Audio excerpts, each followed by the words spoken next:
Welcome to our channel, ladies and gentlemen. Thank you for tuning in and thank you for your continued support wherever you are.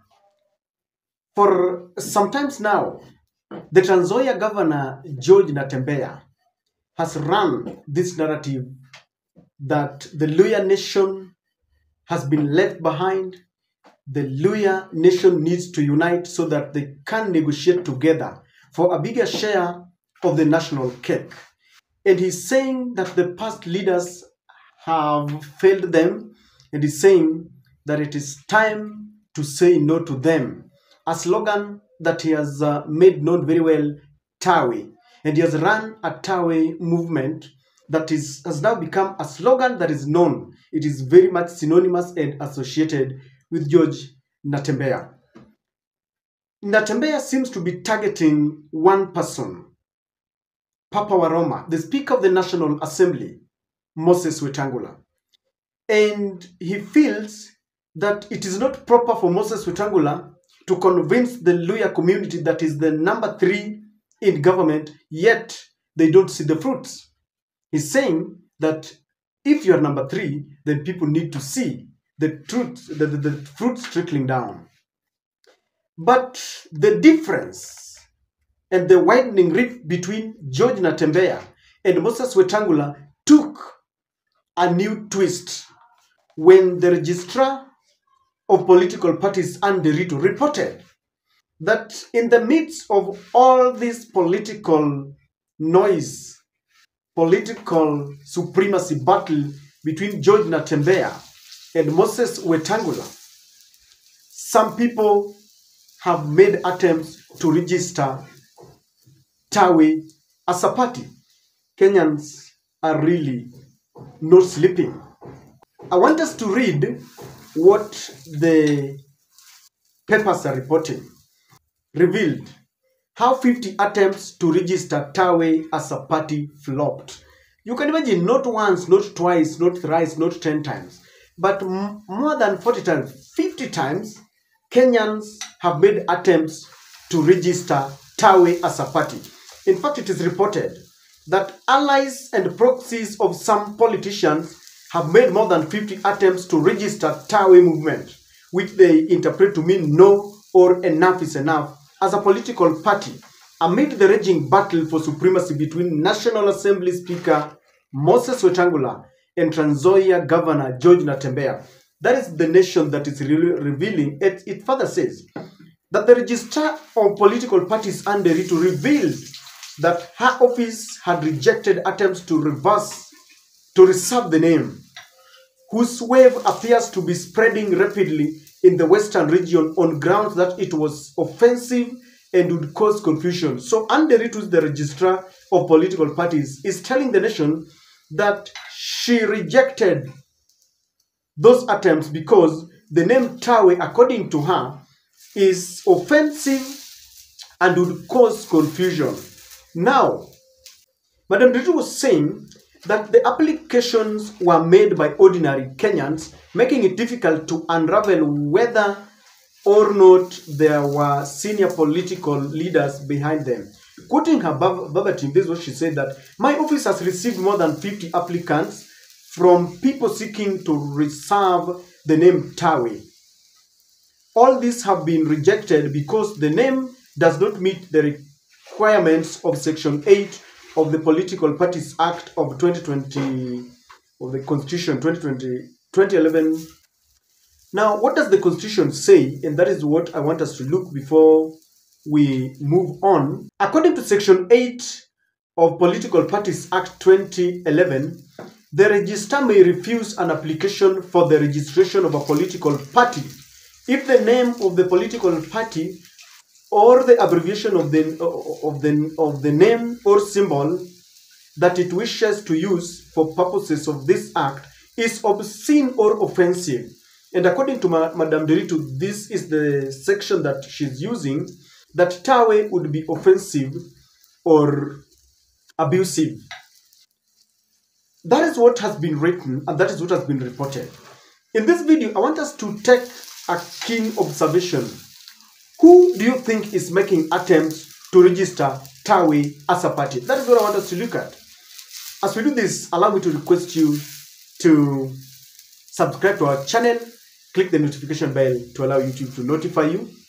And to those who support our channel, I want to thank you in a very, very special way. Who do you think is making these attempts? More than 50 attempts to register TAWE. You can imagine when the two leaders are engaged in political battles, someone is thinking of registering a party. Number one, we could have those people I call opportunists, political opportunists. Those people who would want to register a party based on the wave, based on trending circumstances in the nation. Why? So that they can make a kill out of it. In fact, I was reading an article here that is saying that in 2022, some people sought to ride on the circumstances that were trending. Some people tried to register the name Hustler as a party. Others tried to register the name Jubilee Asili. Others wanted to even register Handshake as a party because there had been a fallout between the former President Uhuru Kenyatta and his deputy then, William Samoei Ruto. And some people thought that maybe William Ruto would be vexed and try to register Jubilee Asili because they're from the Jubilee. Little did they know that William Ruto had other thoughts.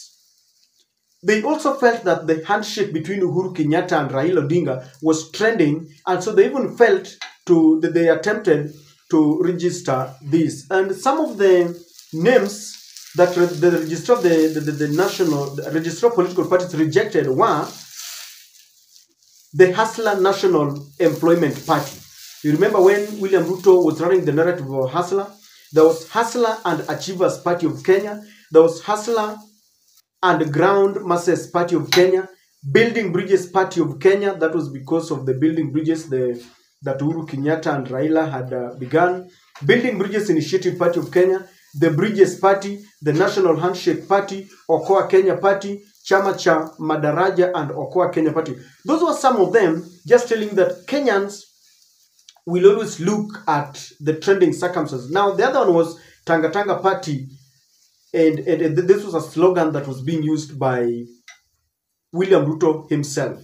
I'm also informed that the Nairobi woman rep Esther Passaris in 2016 attempted to register a party by the name Harambee Democratic Party, and this was rejected. So I was explaining to you that there could be unscrupulous businessmen, those who just want to move ahead, register a party so that they make a kill of it. You remember the differences between Raila Amolo Odinga and Kalonzo Musyoka that was in 2007 when Dan Manzo registered the ODM Kenya Party, and Gitobu Manyara had also gone ahead to register ODM Party. So when Dan Manzo ran away, I think it's now the McQueen Senate, if I'm not wrong, Raila was left stranded because he had run with the party.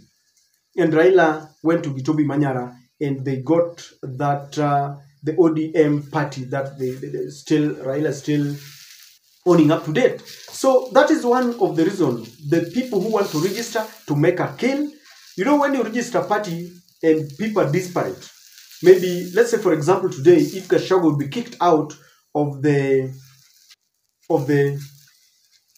UDA party, then he would be stranded. If at times when he wants to contest, maybe we are in 2007, he has been kicked out, or they have serious controversy between himself and William Ruto, then he could be in dire need of a party, and you sell to him that a party at a time when he's really disparate, you can make a kill, millions of shillings.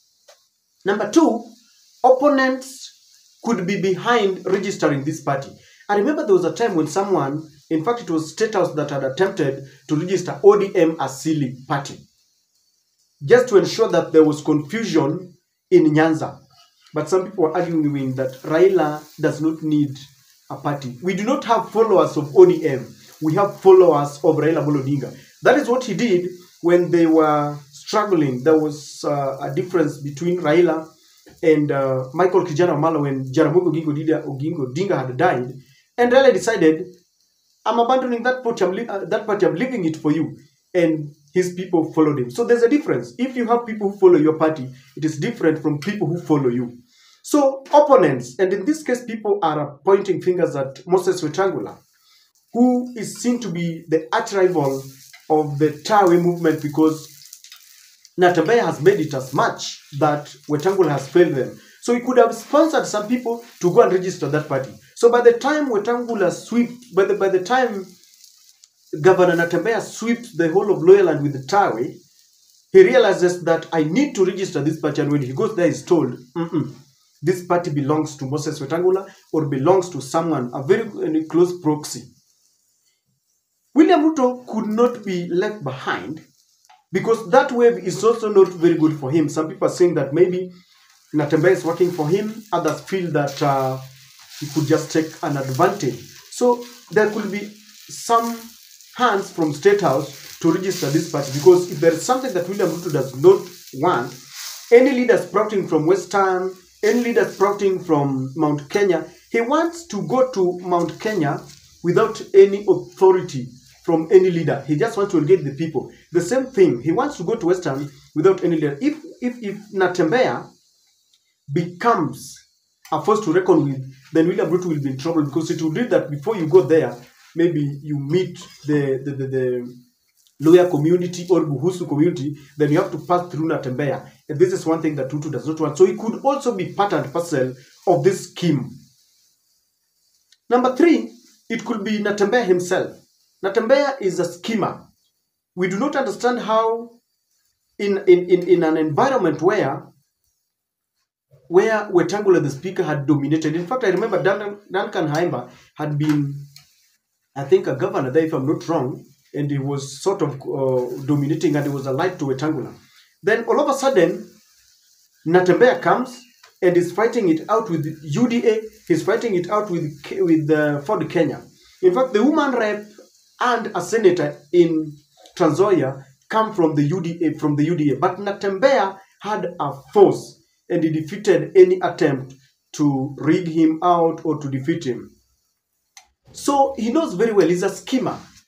People don't understand how he went and all of a sudden is a very big force to reckon with in the Luya nation. So it could be scheming that in as much as I, run this narrative of TAWE movement, I need to register it, because he has made it clear that he wants to be on the table of negotiations where people are sitting down to negotiate. He wants to be there, because he is saying other leaders are negotiating for themselves. They are being led by self-aggrandizement. But he's saying that when he goes there, he will be there on behalf of the Luya community. So I'm not ruling out for the possibility of Natembea himself making attempts to register this. But let me tell you, the bottom line is this. State capture is real. The register of political parties is working for State House. It's working for the executive. And that is why these attempts, the 50 attempts to register this party, have been thwarted and have been rejected and blocked. You cannot tell me that TAWE is offensive. It is not. The word TAWE simply means no. Tell me, how is no offensive? Before you know it, someone close to State House will be allowed to register this party. And Natembea must be very careful, because someone wants to ride on his sweat. And so the confusion that rocks the Mulebe nation continues, and we wait and see how things transpire. What do you think? Who do you think is trying to register TAWE as a party? Who is the source? Kindly share with me on the comment section.